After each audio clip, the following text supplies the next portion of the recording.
Regional ring రోడ్డుపై దక్షిణ భాగం అలైన్మెంట్ అధికారులకు సూచనలు చేశారు సీఎం రేవంత్ రెడ్డి. సహకార సంఘాలను బలోపేతం చేస్తామని చెప్పారు మంత్రి పొన్నం ప్రభాకర్. వచ్చే 3-4 ఏళ్లలో 50,000 మంది యువతకు నైపుణ్య శిక్షణ అందిస్తామన్నారు ఐటీ మంత్రి శ్రీధర్ బాబు.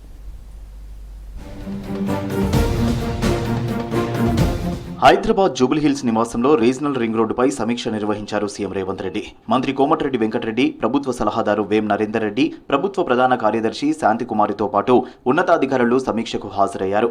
RRR దక్షిణ భాగం అలైన్మెంట్ పై అధికారులు వివరించగా పలు సూచనలు చేశారు సీఎం.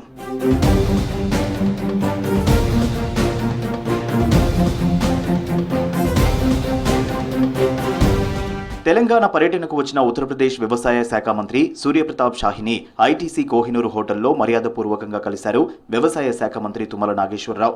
2 రాష్ట్రాల్లో వ్యవసాయ రంగంపై ఇద్దరు మంత్రులు చర్చించారు. రాష్ట్రంలో రైతుల సంక్షేమం కోసం అమలు చేస్తున్న పథకాలను యూపీ మంత్రికి వివరించారు తుమ్మల.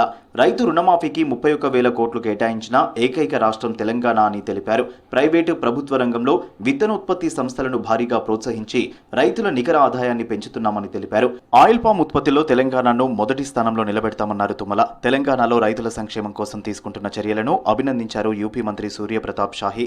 తమ రాష్ట్రంలో వాడే వరి విత్తనాలు తెలంగాణ నుంచి దిగుమతి చేసుకుంటున్నామని చెప్పారు.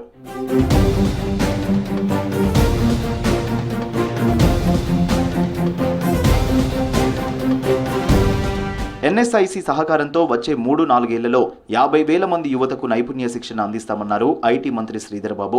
నైపుణ్యాభివృద్ధితో మధ్య, చిన్న తరహా, సూక్ష్మ పరిశ్రమలకు శిక్షణ పొందిన మానవ వనరులు అందుబాటులోకి వస్తాయన్నారు.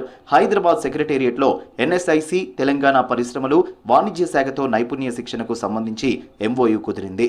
ఈ ఒప్పందంతో రాష్ట్రంలో చిన్న పరిశ్రమలు, ముడిసరుకు కొనుగోలు, ఉత్పత్తులకు ఎన్ఎస్ఐసి సహకరిస్తోందన్నారు మంత్రి.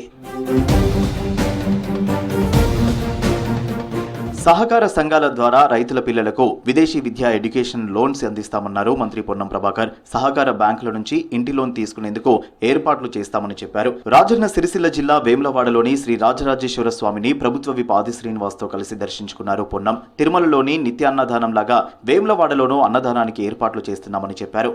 రాబోయే కార్తీక మాసంలో నిత్య అన్నదానం వేములవాడలో ప్రారంభించాలనే సంకల్పాన్ని ఆ శివుణ్ణి ప్రార్థిస్తున్నాం. మాకు ఆ శక్తిని, బలాన్ని, మీ అందరికీ కూడా మనసులో ఆ ఆకాంక్షను ఇచ్చి వేములవాడలో కూడా ఆ యొక్క నిత్య అన్నదాన సత్రాన్ని ఎటువంటి ఇబ్బంది లేకుండా ప్రజల సౌకర్యార్థం ప్రారంభించే విధంగా ఒక వ్యవస్థను తీసుకొస్తాం. ప్రజలకు, రైతులకు మెరుగైనటువంటి సేవలు అందించాలని చెప్పని ఏది వాణిజ్య బ్యాంకులతో సమానంగా కేవలం రైతులకే రుణాలు ఇచ్చేటువంటి స్థాయి నుంచి వ్యక్తిగత రుణాలతో పాటు ఇతర దేశాల్లో చదువుకోవడానికి వెళ్తున్న వారికి కూడా రుణాలు ఇచ్చేటువంటి స్థాయికి సహకార సంఘాలు ఎదిగినాయంటే ప్రజలలో కూడా మా బ్యాంకును మేము కాపాడుకోవాలని చెప్పినటువంటి సంకల్పం రావడం. సామాజిక న్యాయానికి, సమానత్వ విలువలకు సామూహిక వివాహాలు తార్కాణంగా నిలుస్తాయన్నారు డిప్యూటీ సీఎం బట్టి విక్రమార్క. సామాజిక న్యాయాన్ని పటిష్టంగా అమలు చేయాల్సిన బాధ్యత ప్రతి ఒక్కరిపై ఉందన్నారు. కేరళ అలప్పుజ నియోజకవర్గంలో ఓ చీర పరబ్రహ్మ దేవాలయంలో సామూహిక వివాహ వేడుకలకు హాజరయ్యారు బట్టి.